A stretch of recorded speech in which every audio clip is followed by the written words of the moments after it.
What up? What up? It's that time. We back. We back, baby. We back, man. I don't think you and I have been in this room together in about 10 episodes. It might be a little longer, bro. It's like crazy. I know. I think people were thinking that, the band wasn't going to get back together, and so you kicked me out for a while. Well, I was like, and you were like, I got my PhD. Oh, yeah, I don't need you anymore. Yeah. You're my intern. Yeah, And okay, so yeah. I am the intern. I am Dr. Jeff Wallace's intern. Listen. So I got a dry cleaning this morning. I got Miss Clover coffee. We're good. I'm allowed to be here now. Ladies and gentlemen, you already know that's not true. Someone decided that, hey, we should continue to go to, Amman and Jordan, and Israel, and then do 5 weeks of SAU 101. Yeah. Oh, and by the way, we're going to do 2 weeks back-to-back in San Antonio, and then why not stack a week on top of that to go to D.C. while we're doing 101? And then, you know what? If that's not good enough, let's leave D.C. that Friday and go on over to London for... And then let's all get sick. Right. Everybody got sick. Everybody got sick. Man, like we all came back sick. Everybody tested for COVID. I never tested. I had the non-COVID COVID. And so, but we got back and it's like, we got to have something. Mm-hmm. And you remember, like, I did 10 minutes. Yeah. Like just a summer review. And we're going to take a few weeks off. And now here we are back. Right. And I just thought that's a smart thing to do. Mm-hmm. And like, I didn't realize how rough my voice sounded, Oh, you had sick. the froggy voice? I was sick. Yeah. I was right in the middle of non-COVID. COVID. And so, because I refused to test. I'm not putting anything else up. So, anyways, I got so many messages, Jeff. Mm-hmm. Nothing about what I said. Really? No, you didn't. Nothing touched my heart or moved me in any way. Just nothing. Like, are you okay, man? Yeah. You sounded really. We're praying for you. Our student ministry is praying for you. Oh, that was their way of saying, "Hey, bro, you sound horrible. You sound horrible. Yeah. Sick. Yes, I love you in Jesus' name, but you sound horrible, man." And so, dude, that's crazy, man. It's been good though to actually, do what we got a chance to do, what the Lord allowed us to do over the summer. But honestly, I got to be honest, little sappy moment. It's good to be back in the studio with my brother. Amen. And we get to do our thing. Note, mm-hmm. I did this in the last, that kind of wrap up. Yep. The non-COVID wrap up. I love that. That's gonna be my new thing now. Yeah. Give me a couple highlights from the summer for you.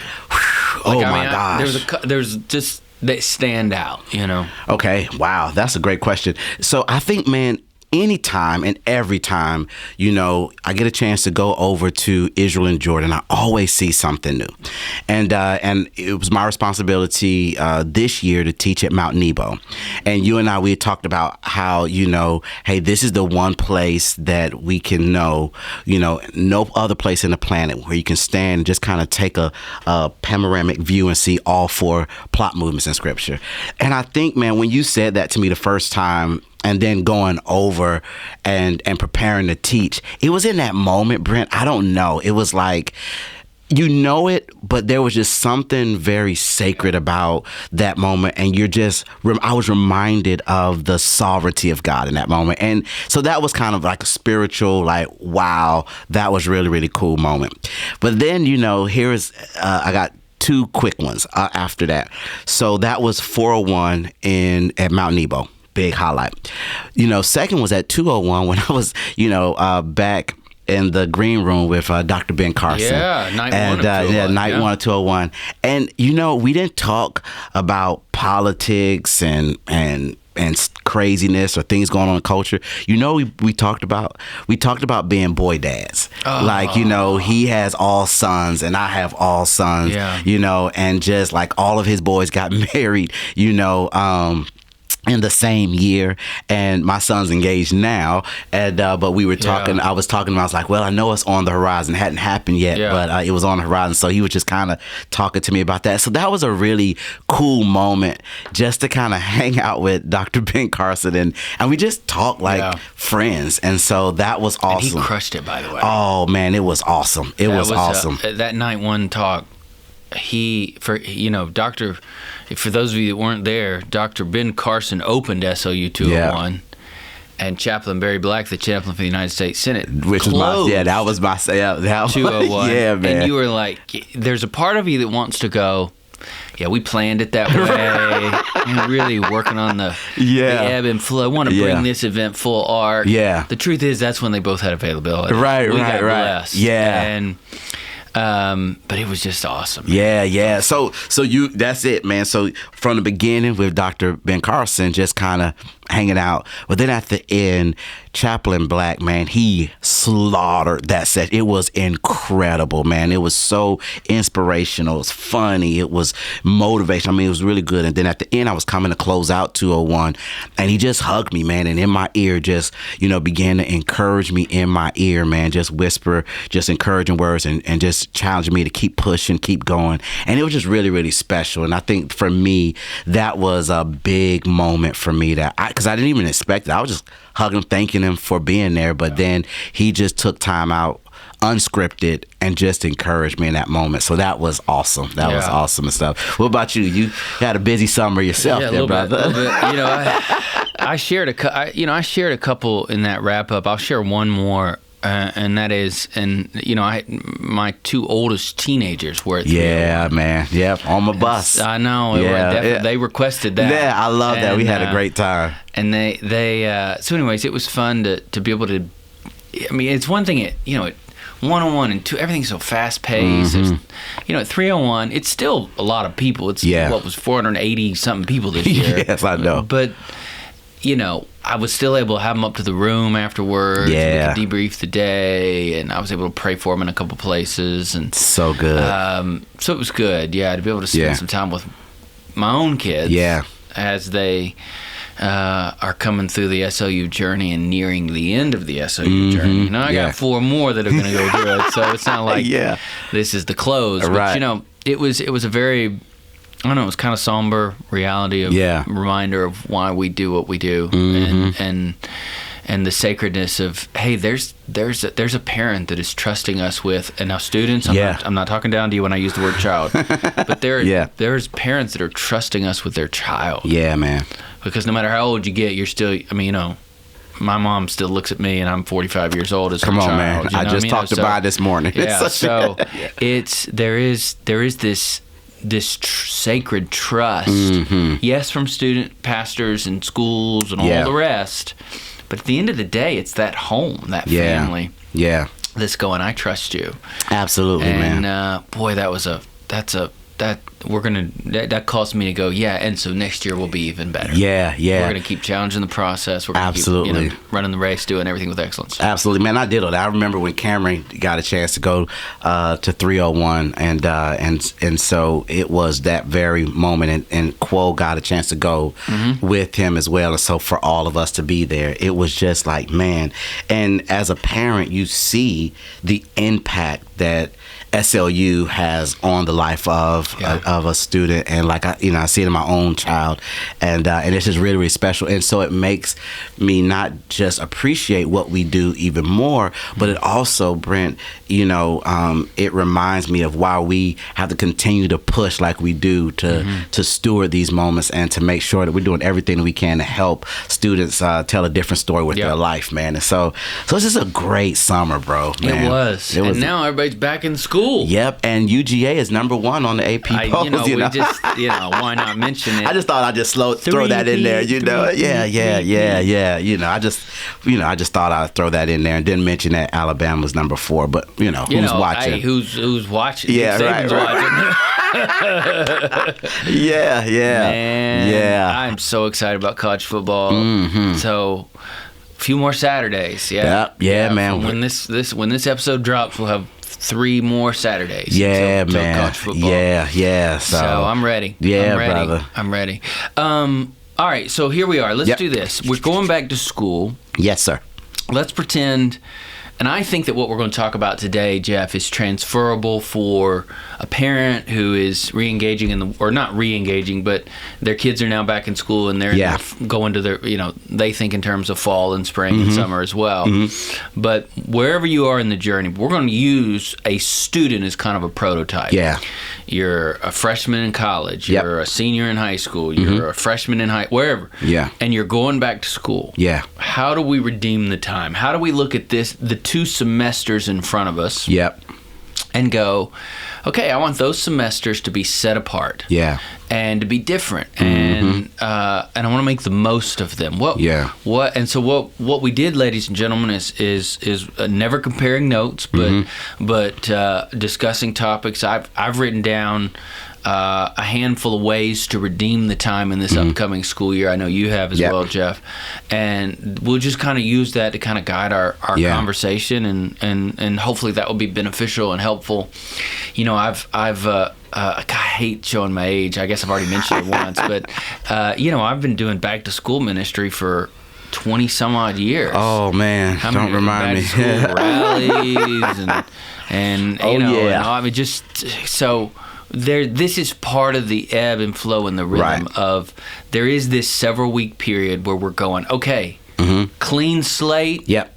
The backpack's not dirty yet. Right. Everything still has the new car smell. Right. And we're adjusting to a new routine. But how do we redeem that routine in such a way, and that it's not typical? It's not business as usual. Absolutely. Yeah. So, anyways, well, I'll let you go first. Yeah, we'll just go back and forth. You throw one out, I'll throw one out. Yeah. Here's what I would say. Anytime that I've talked to my own children as they're starting this process, or even students in my youth group, I'd always say this. I would say, approach today like you're trying to be successful tomorrow. And so because I think it starts with our attitude. It starts with that mindset. It's like, and I would always tell my students or my children, I said, you need to make sure you take this time leading up to going back to school to just put Philippians 4:8 back in your mind. That you want to begin to have a healthy mindset, thinking on things that are pure, that are noble, that are just, that are praiseworthy. Why? Because your attitude, it really impacts your effort and how you execute things. And so every day, put in your mind, I'm going to approach today this process of preparing for going back to school. I'm going to approach it like I'm really trying to be successful tomorrow.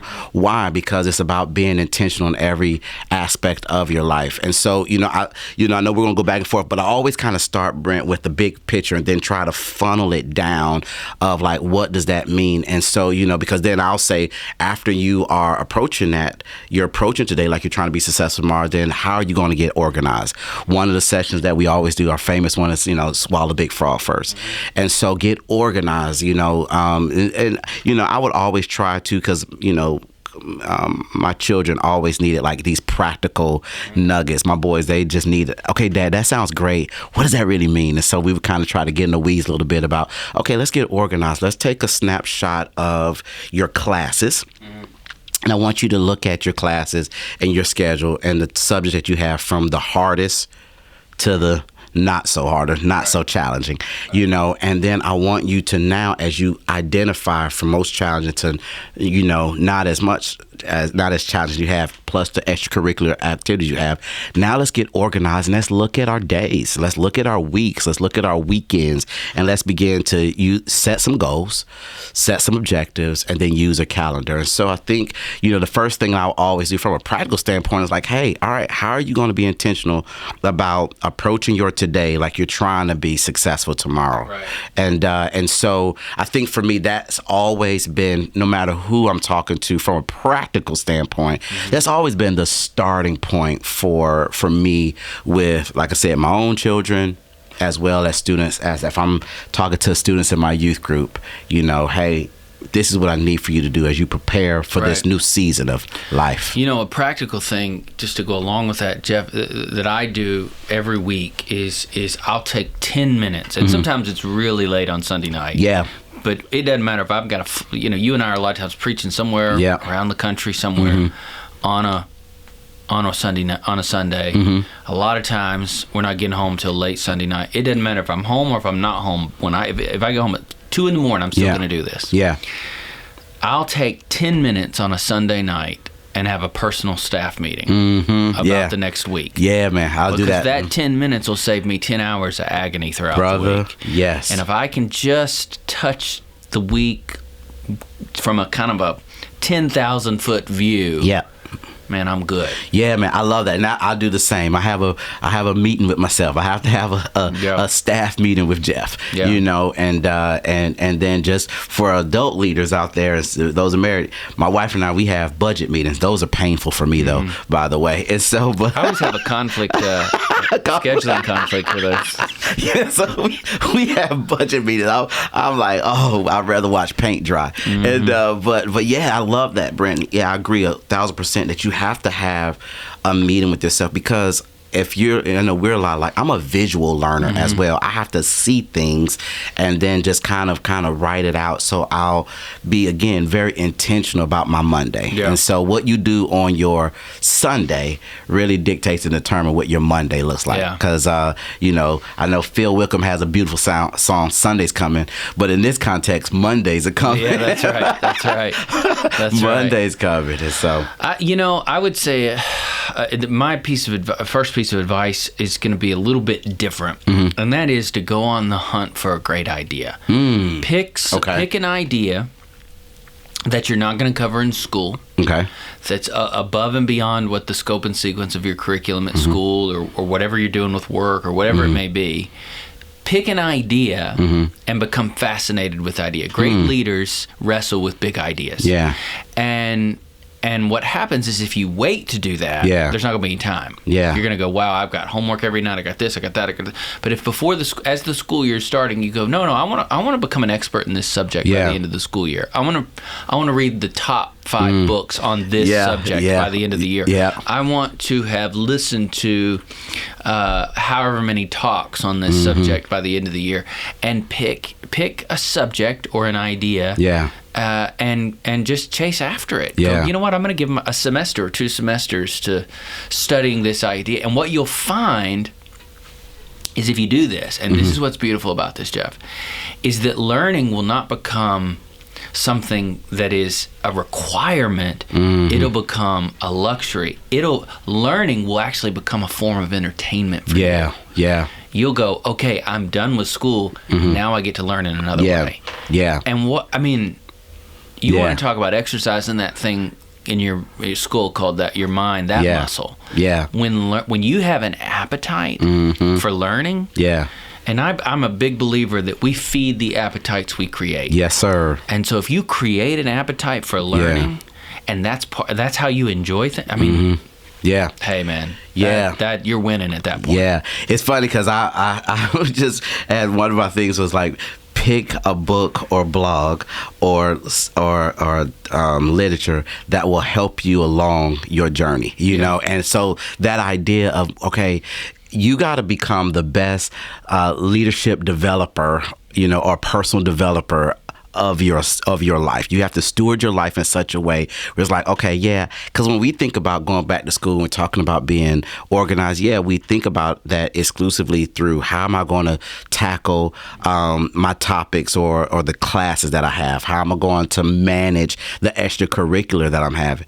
But what about how are you going to do that, but in a parallel track, continue to develop yourself as a leader, as a learner, as a student, how are you going to really begin to strengthen certain muscles that you have that will come alongside you in your academic journey? And so that's one of the things I think is so important that you, especially if you struggle with certain things, if you struggle with being organized, then what are some resources or some books that can help you be organized? Or to your point, if there is something that, a new idea that you're passionate about, don't wait till you get to college to try to figure out a major. Even in high school, if there's some things that you're passionate about, engage literature, because it is that those moments, Brent, when we engage, a variety of different forms of literature, man, that we begin to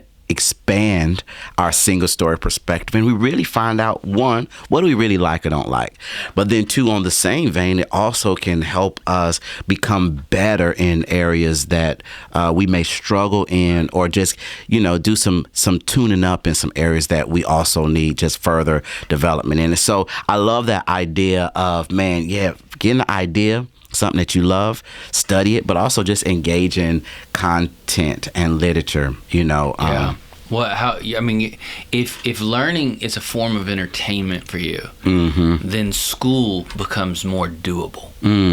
If learning is a form of entertainment, then challenges become less challenging. Yeah. And so, I love that one. Yeah. So you and I both kind of wrote that one. Yeah. Another one I wrote down is this, and I'm actually read my paper on this one so I don't get it wrong.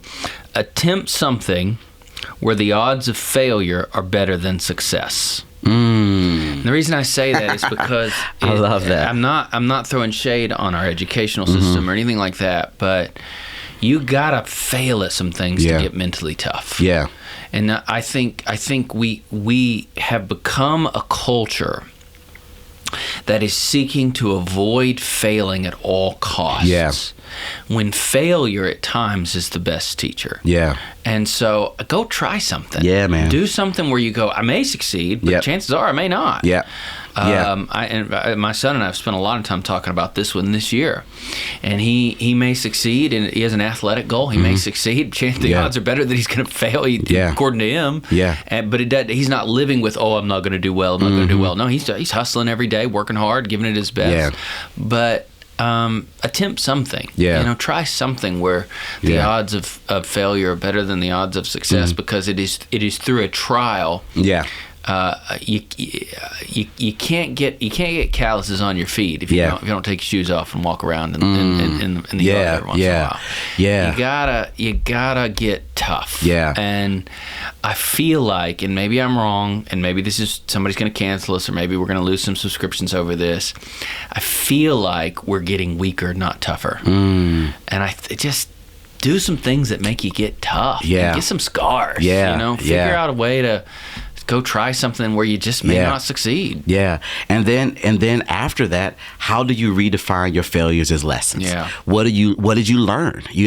Because you can fail and not learn from it, or you can fail forward and learn from it, and you become better from it. And I agree with you. I think we need a little battle scars, need a little tread on the tires, to have some experiences so that it can propel you through, your adult life. Because in life, I'm gonna, bust a couple bubbles, but in this life, we will have, I think the Bible says this in James, trials, tribulations, and troubles. We're going to have some challenges.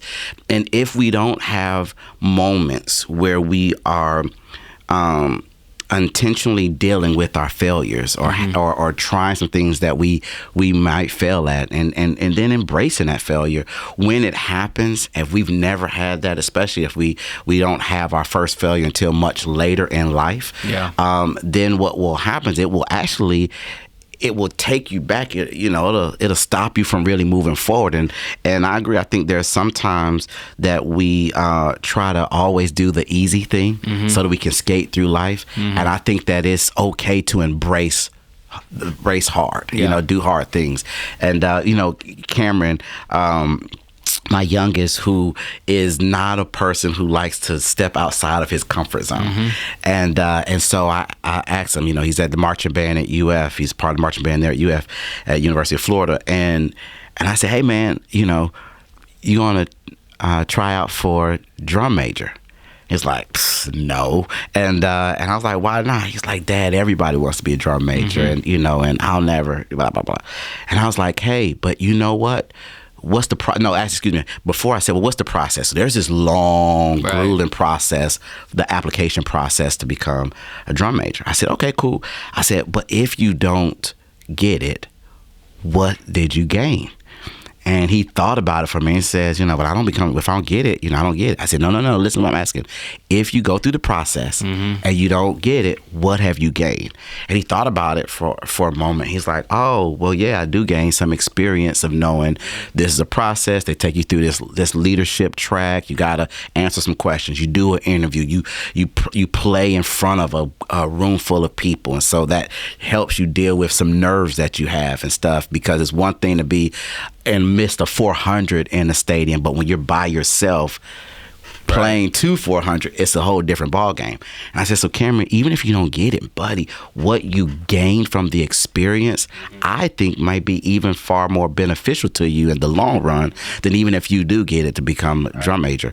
And so he did it. He did not get it. They did give him a leadership role there, but it wasn't a drum major. And it was a great moment for him in the midst of a failure to gain some experiences that I think will, help him in the long run. And so, so I love that. I love that. So I had one that similar but a little different. I said, assess and analyze, but don't compare. And what I meant by that is last year was last year. Right. And here are some questions that you needed to ask yourself. What did you learn? What were some successes? What were some failures? And how are you going to be better this year? Then I said, assess, analyze, and then move forward. And I think, it's important as you are preparing to move forward into a new year that you do kind of assess what was last year like? What were some pitfalls, some booby traps, that I ran into last year, so I can make sure that I can avoid that. Also, what did you learn about yourself?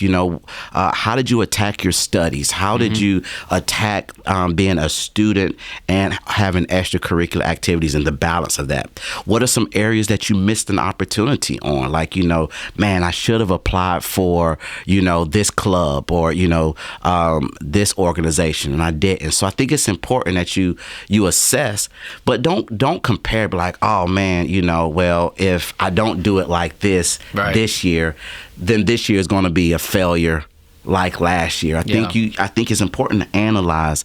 It's important that you assess. It's important that you look back, but recognize last year is last year. I think because the flip side of the failure of learning how to redefine your failures as lessons, sometimes, Brent, we get so caught up in the missteps of our yesterday, we don't know how to move forward in our today. And so we never really maximize, our potential and our greatness because of the fact that we're just kind of comparing.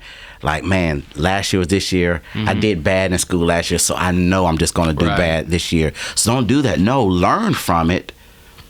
Figure out some ways you can tweak it, but then move on. The past is dead. The future is a possibility, and I'm alive in the moment. And that's good. One of the things that I've tried to, my kids that play sports, I always say to them, hey, listen, you're going to mess up, but dead plays don't come back to life. And so it's done. It's there. Let it lie. And learn from it and move forward. So the past is dead. It can be a building block for something, but it's not. It's that's what it is. It's not breathing. It's not like you can't change it. You can't. It can't change itself. It can't think for itself. It exists in the past. So the past is dead. The future is a possibility, and I'm alive in the moment. And that's good, man. So I like that. That idea of, dead plays can't come back to life. So learn from it. Move forward. Yeah, and don't compare. Golly, that's such a cancerous thing. I'm gonna put two together. Okay. I put number 3 and 4 on my list was set physical goals and set spiritual goals. And the reason I say set physical goals is one of the things I'm learning is that for much of my life I've been very physically active. Exercise is something that was not that challenging for me to do. The last 3 or 4 years, our lives have been very different. We've gone through a lot of change in our home and our family, and being physically active has become harder. Amen. It's just been like it's just you're so inundated with activity and challenges, and it just kind of somewhere along the way it got kind of pushed to the margins. And so we have started to have to reset some physical goals. What became natural to us yesterday has to be planned tomorrow because we're in a different phase of life. That's good. So I would say set some physical goals and set some spiritual goals. One of my kids, we're going through the book of Proverbs together, and we're not even comparing on each other's notes at first. We're just going, hey, we each got the same journal. same timeline as far as like the amount of time. Yeah. And then when we're done, we're going to come back together and re-go through the book of Proverbs, looking at each other's notes. Yeah. And so that's a spiritual goal. Yeah. So what are some spiritual goals? I mean, for some of us, it may be that I'm really scared to share my faith. That I need to get out there and I need to talk to people about Jesus. Yeah. Yeah. For some of us, we don't pray. Yeah. We need to learn what it means to be a person of prayer, to be a man of God, a woman of God who is constantly in prayer. And so whatever that spiritual discipline may be, I would say start with a healthy list of spiritual disciplines and go, here's something I need to work on. Right. That's just pick that one. Yeah. And let's just work on that. Yeah. But set some spiritual goals. Yeah. And be very realistic with it. I like what you just said about, as you take an assessment of your spiritual disciplines, list it and then pick that one. If you got 5 disciplines that you are, you're like, I'm struggling with all 5 of these. Yeah. Hey, you know what? Just pick one this semester or, the next 2 semesters or whatever. God's not disappointed with you. Exactly. God's not like, oh, wow, there's 5 you need to work on, and you were able to go start sharing Jesus with people this semester. Yeah. And I'm really disappointed. Right. I think that it's, you look at 5, you go, man, there's 5 areas in my life that I'm weak in spiritually. If you were to try to attack all 5 at the same time, right, you might get overwhelmed. Right. Maybe you can. Maybe you have the structure where you can. Yeah. But I know I didn't. Yeah. It was like, no, I'm going to take this period of my life, and I'm gonna really learn how to pray. Yeah. And once I learn how to pray, it's almost like the law of compounding interest in finance. Once I really get one spiritual discipline under my belt, the others become so much more doable. Yeah. Yeah. Aristotle always says, he said, well, not always, but he once says, if an act is something that we repeatedly do, then excellence becomes, if a habit, I messed it up. If what we repeatedly, if there's something that we repeatedly do, then the excellence becomes an act. And it becomes a habit and not an act. I totally butchered that. Sorry. So actually, I'm going to keep talking, but my point is, I think is, as Aristotle's saying, if there is something that we want to do with excellence, then we have to do the act repeatedly. Ultimately, that's what he's saying. Yeah. And so I wanted to save you there, brother. Yeah. I didn't know the quote. Yeah. No. It is. We're going to keep talking, but my point is that, when we talk about spiritual disciplines, then the act of repeatedly practicing that discipline or learning and developing that discipline, that's the win, Brent. Yeah. It's like, hey, this semester I'm practicing the habits of how do I develop a deeper prayer life, or a better prayer life, a more consistent prayer life with the Lord. And if that is what I am practicing and I'm developing that habit, then it will be easier for me the next semester to, work on the habit of trying to share my faith without fear. And so I think it is important to what you're talking about is like, man, we have to begin to say, hey, let's take an assessment of our lives. What are the things that we are trying to do? And where are some areas of opportunity for growth? And we're going to tackle that. Yeah, accordingly. Yeah, and so this one I have that is kind of deals with the whole friendship deal. Yeah. I think one of the things I always say is like you got to take an inventory of your circle and ask yourself the question: do you have more assets in your life versus liabilities? Do you have more eagles in your life versus pigeons? Or do you have more dolphins versus sharks? And so I think it's important as leaders and students that we're taking an assessment of our circle.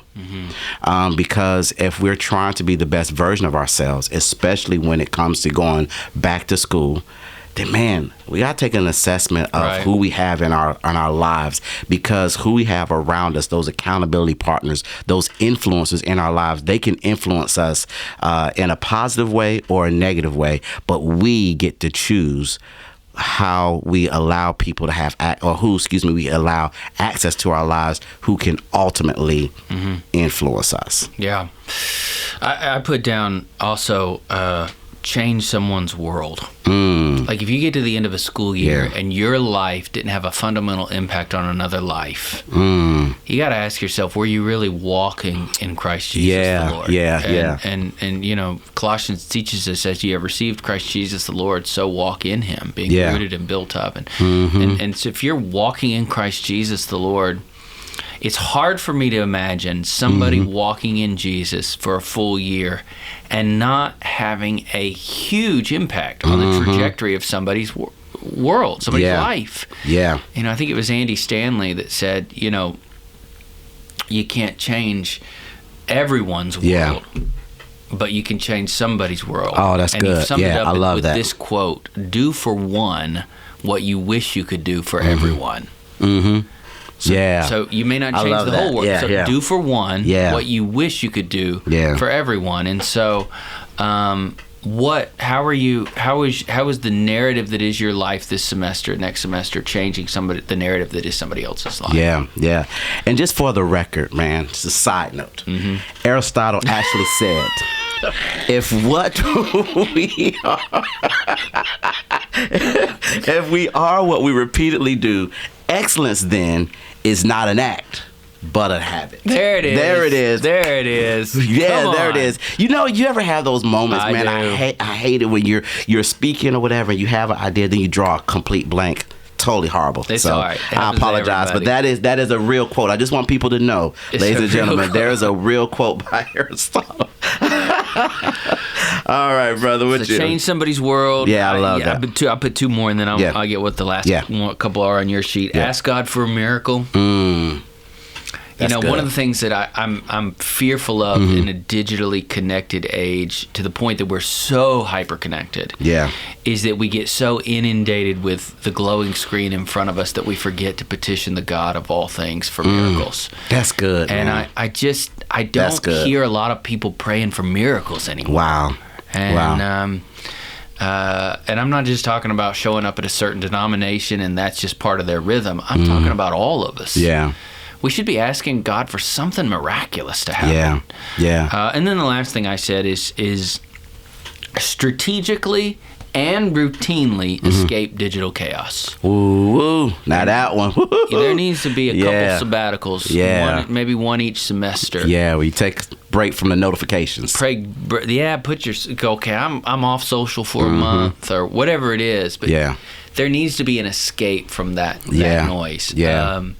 It was funny. Yesterday, I called my son. Now we live on a farm, and his job is to take care of our cows and our donkeys, and we got several pastures that he oversees. And I called him twice, and he didn't answer. I'm like, man, that son of a gun! What in the? He came in. I went, I called you twice, man. He goes, I don't take my phone out there. Oh wow! And he said, man, I just need a break from it. So that's my break every day. I get about an hour and a half, 2 hours out there. Yeah. And I don't have my phone. Yeah. He said, why didn't you come out on the front porch and I said, I will next time. Yeah. And I'm proud of you. All right. But so strategically and routinely escape the digital chaos. Yeah. And my last one was this, man. Commit to being salt and light and not a perpetuator of divisive, negative rhetoric. I think, we live in a very polarizing society and culture. And there's a lot of opinions about that. And we obviously will deal with that in our podcast on different topics and hot ethical buttons that are there. But I think ultimately, as you get a chance to be on your middle school or high school or college campus, recognize it's the mission field and be committed to being salt and light, standing on the purity of the gospel, leading both verbally and non-verbally, being a witness in everything that you do, and just make a commitment. Hey, I'm not going to be a perpetuator of divisive rhetoric. I'm not going to, I'm not going to tolerate it. I'm not going to feed into it. I'm not going to amen it, and I'm going to live counterculture, and I think if we can have more students on their campuses making that commitment, oh man, I can only imagine the type of spirit that can reside there on those campuses. So don't give in to the rhetoric. Don't entertain it, be the young man and woman that God's called you to be. That's right. In every aspect of your life. That's right. Man, it's been good to be back. Man, it's good to be back. I like this. This is good, man. If ladies and gentlemen, for those of you that are tuning in, watching, listening, doesn't matter what it is, man, please share. Please help us to get the word out about the Chasing Elephants podcast. Please. Please follow us at SOU Lead. SOU Lead. As always, you can follow Jeff Wallace at. I am Jeff Wallace. And mine is Brent A. Crow at Brent A. Crow. Until we meet again, wander well and shine like stars. God bless.